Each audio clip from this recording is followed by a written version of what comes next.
Hello, and it is morning. Flash.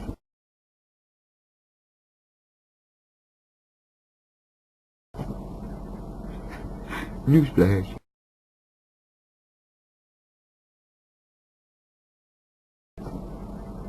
Newsflash.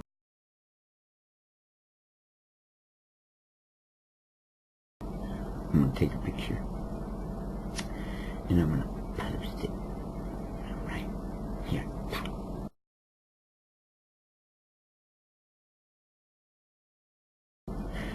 And every time you see that, I'm gonna post a picture.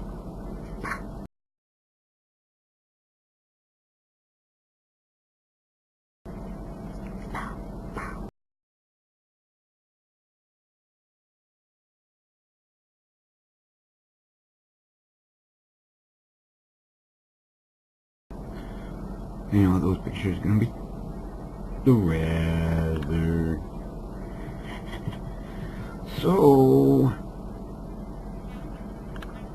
you know, like we have a poof, poof, poof, poof. And over here we have electrical discharges.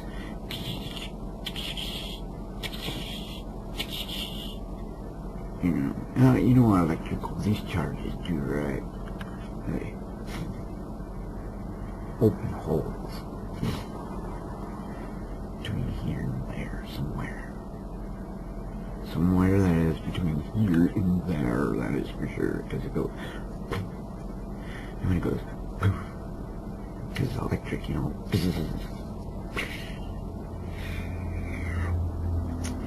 so you gotta imagine that there's an invisible hole in the sky that leads to somewhere that is here on the other side of there, which the other side of there is here. And it's like, you see, and then when you have things colliding together in 5 points, can you hear me fine? When you got things colliding together at 5 points, it kind of creates this, poof, poof, poof, poof, and it's like, and then you like,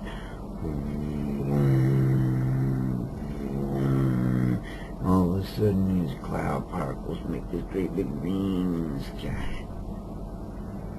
Because it has energy down. And the inside energy goes up and it goes ring, ring, ring, ring. Banana. So, and electric. Pow. And if you know anything about electric, it's fire without smoke. And if you put intelligence with that fire without smoke, and then you release it into the atmosphere, what do you think is going to happen? Well, it's going to like to play around, in the little slide, floaty things. So, now you got these things pushing their faces into the clouds of the skies. They say, here, here, look up, see me, I'm here. But ours are so tiny, we so small eyes. We look up and we just see massive white clouds. But now, if we was to go to the other side of those clouds and look down, at a distance, then we can see the true existence, of that intellectual smoke flame. Descending and merging, because there is a separation of human reality of existence, normal, right, normal as it can be, and then encroach in the spiritual side. Normal as can be, right?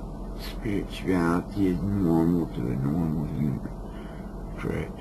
Like we are created by a creator, and who blew a spark of life into us. Gave us that breath to live and walk in free will to do wrong or right. Leaving you the choice to be good or bad.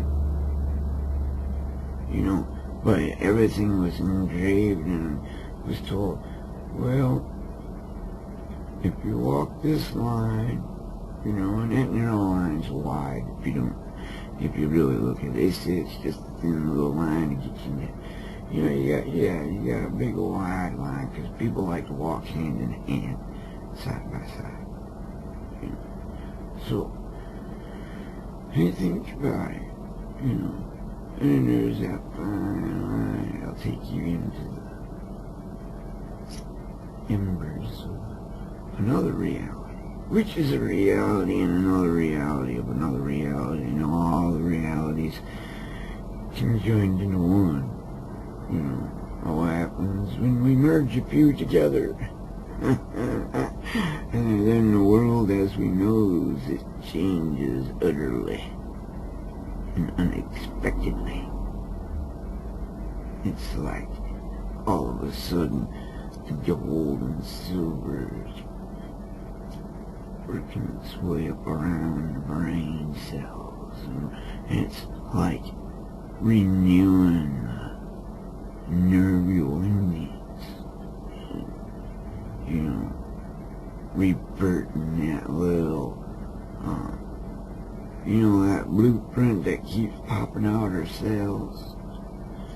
Yeah, well, that blueprint is, you know, copy after copy after copy after copy after copy after copy. You know how the letters might start deteriorating a little bit?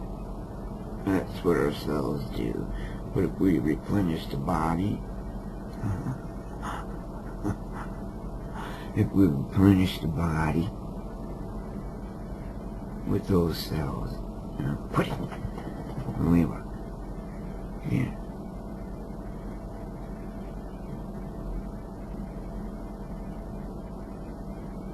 I'll replenish those with the white parts of gold and the white parts of silver. Our brains will start working faster and things will start making more sense. But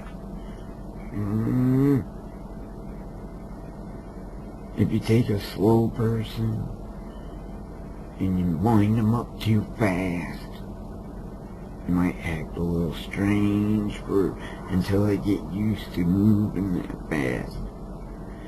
You know, inside their head, not outside their head, because I'm still having issues with medicals, but you know what? Yeah, I found out that 66 plus 66 is 132. And if you have 30 feet and you can divide it into a growing space, a living space, and a control space, and then you could grow massive amounts of food uprightly in that space, the largest space. Now that extra we put down here at the bottom, that's for your fish pond, and you know, around the basin, that's where all your incineration systems and water purification systems, and you know, the green energy systems and all that stuff. And then we put a float around it for flood zones. You know, put a float, and then we can extend heaters off the bottom of that float or off the top of that float, and then we can install a big round hot air balloon, but like a ring, like a donut ring, we'll hook our garden dome home up to that there, and then we'll take electricity and we'll heat these coils like a hair dryer, and we'll blow this hot air balloon up, this big donut hot, like if you go, they got those blimps, not blimps, floats, the size of city blocks.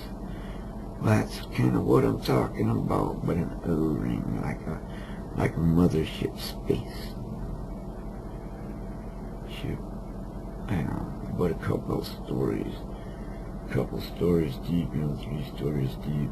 That way you got a nice big garden space. You can luxurize your garden, maybe put a little freshwater swimming pool, not all those aging agents mixed in with it, but, cleansed, revitalized, and oxygenated water, to let your fish swim around in, then you can put like a little thing where it just heats up your pool water, which pulls it, circulates it. So you wouldn't be able to put no deep soaps, or unless it was all natural soap. If we're working with nature, we might as well go all natural with nature, right? Now, my mothership, my fine yachts, oh, there's a possibility for the world, because this opens up the skies to colonize the skies, colonize the ocean, colonize the bottom of the ocean. And we can all do this with garden dome homes and pyramids. And it connected them together, and whole system of networks, whole communities can float around and suck up rain clouds and distribute them through droughted areas and forest fire areas. But if you're watering the droughted areas, likely there wouldn't be no more forest fires. The world would just turn green. Right? Well, I believe that, that rabbit cage wire is light, but also if you mix hemp with that acrylic resin, and then lay the hemp cross-stitch fiber, and then over that cross-stitch wire, rabbit cage wire, French weave wire. It's got little squares in it. Alright, then you lay that hemp tarp over it, or glue it to it, and then you take that hemp, acrylic resin mixture putty, and you roll it on with a roller like you'd roll on latex paint. You just roll it on and let it soak into those little crisscrossed stitches, and then the binding agent, then once you get it all nice and rolled on to panels, then you can put it together, by little clips and overlapping them, so that way there's no connecting seams. It's just overlap like that, so you have an overlapping like this,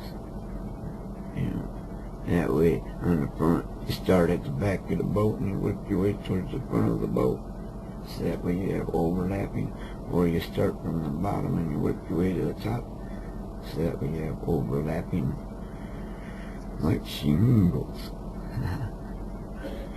Yeah, well, you'll see what I'm talking about. I'm only a few more days away from being able to buy me some rabbit cage wire that I can form into the outside, and put little ribs in it like that, and put little ribs in it like that, and then I would just lay You know, if I have to use cotton sheets, you know, to lay over and then, you know, and then take leaves from trees and smash them into a powder, even if I have to do that, it would work as a good example. That's what I'm talking about, using the hemp fibers that crisscross, you know, clumps and clips together like so, and then when they harden and dry, they come together, they pull the structure tight, you know, into a seamless, crafted body, you know, which is waterproof and what they call non-conductive. So if it's waterproof and non-conductive, oh boy, we can do all kinds of things. Uh-oh. Well, Mac went to sleep.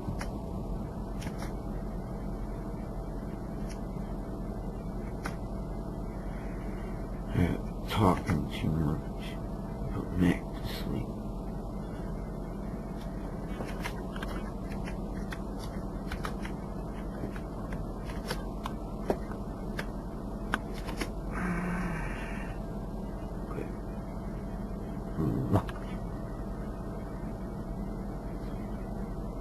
So I got a whole bunch of ideas.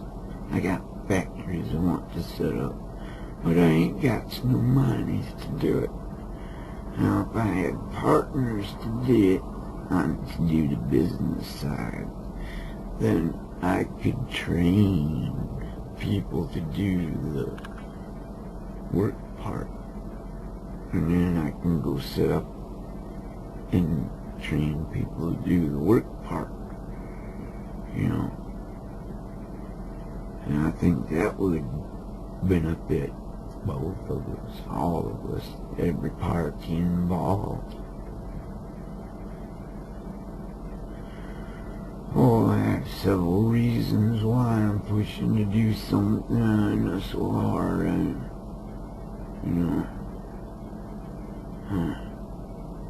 Yeah, I finally figured out something that is affordable in my range to where I can actually create a piece of employment for other people and building boats. Yeah. So I got small racer crafts, you know. They're not fuel jet. It's water jets. You know, fast water jet, little fast water jet boats that you can race up and down the river, you know, as a new sport for fun things to do, you know, as an attraction for revenue building. Yeah.